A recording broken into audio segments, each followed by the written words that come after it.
All right, let's talk about something I think we all know a little too well. Overthinking. You know, that endless hamster wheel in your brain that can feel both super productive and completely paralyzing at the same time? We're going to break down what it is, why we do it, and, most importantly, how to get a handle on it. Let's get right into it. So let me just ask you straight up. Do you find yourself replaying conversations over and over again?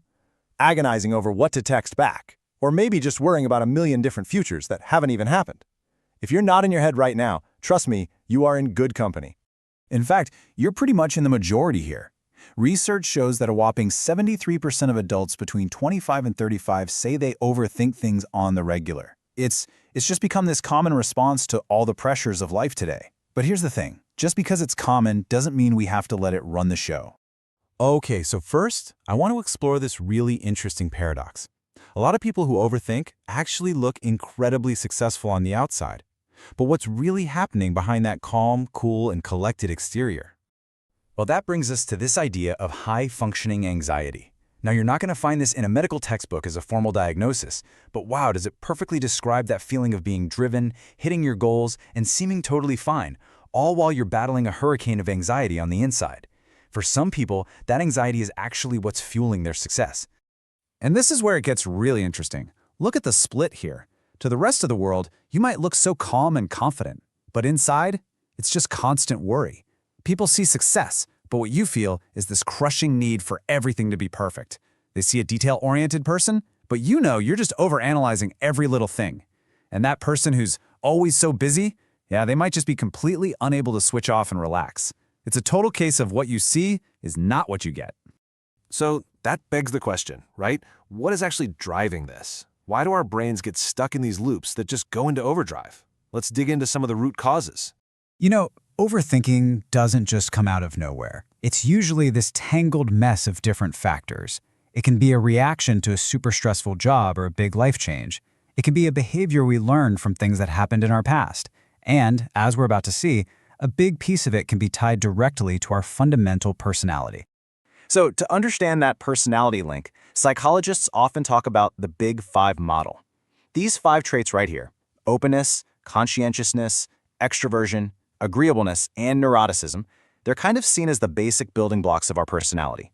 And one of them, in particular, has a really strong link to overthinking.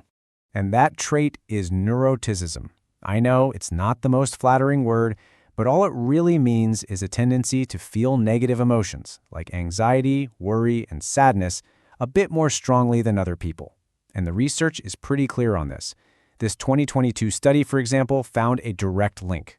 The higher you score in neuroticism, the more likely you are to ruminate or overthink, which then just feeds more anxiety. It's a vicious cycle. And this is a great way to see how that habit gets wired into us. It can start way back, with things that happened in our past. Tough childhood experiences can literally change how our brain develops and how it responds to stress. Then, fast forward to your adult life. A stressful trigger hits, maybe you lose your job or a relationship ends, and it just activates that sensitivity.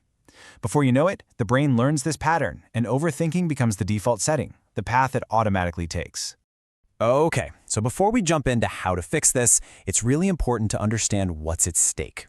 This isn't just some quirky personality trait. Chronic overthinking has real and often hidden costs for our mental health. So, this is a super important distinction we have to make. Overthinking is not the same as healthy self-reflection. Not even close. You can see it here. Self-reflection is constructive. It's about finding solutions, about learning and growing. Overthinking? That's destructive. It just obsesses over problems you can't even change. It's self-critical, and it doesn't lead to solutions. It just leads to analysis paralysis, where you're so stuck in your head you literally can't do anything.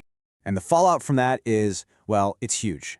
Think of it like a heavy tax on your well-being. Overthinking is a major risk factor for depression, and it's like pouring gasoline on the fire of anxiety.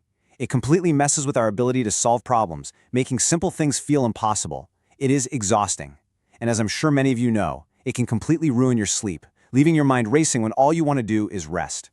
And let's just focus on that depression link for a second.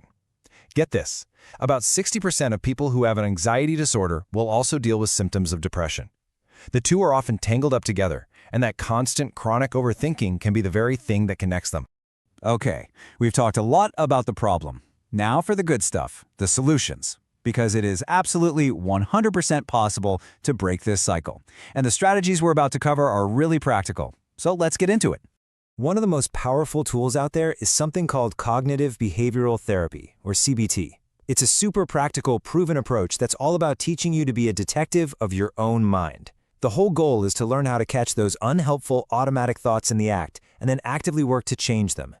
So what does that actually look like? Well, check out this simple 3-step process. First, you just identify the thought. You catch that automatic voice that says, I'm totally going to mess this up. Step 2, you question it.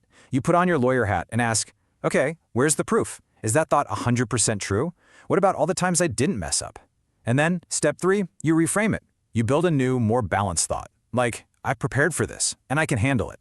See, it's not about being fake positive, it's just about being more realistic. Okay, this next CBT technique is one of my favorites. It's called worry time. It sounds totally backwards, I know, but it really works. You literally schedule a time to worry, say 15 minutes every afternoon. Then, when a worry pops into your head at some random time, you don't fight it. You just say, hey, thanks for sharing. I'll deal with you at 4 p.m. This helps you contain the worry, so it doesn't just take over your entire day. And of course, there are plenty of other great tools for your toolkit. Mindfulness is huge, just simple breathing exercises to bring you back to the present moment. Getting some physical activity is amazing for burning off those stress hormones. Writing your thoughts down in a journal can get them out of your head and make them feel way less powerful. And finally, taking small actions, just tiny steps, is the best way to break out of that analysis paralysis we talked about. So, as we wrap this up, I want to leave you with a question to think about. A little challenge. What is one automatic negative thought that you know you have that you can catch, question, and reframe right now, today? Because breaking the cycle of overthinking really does start with that one single powerful choice. Thanks for tuning in.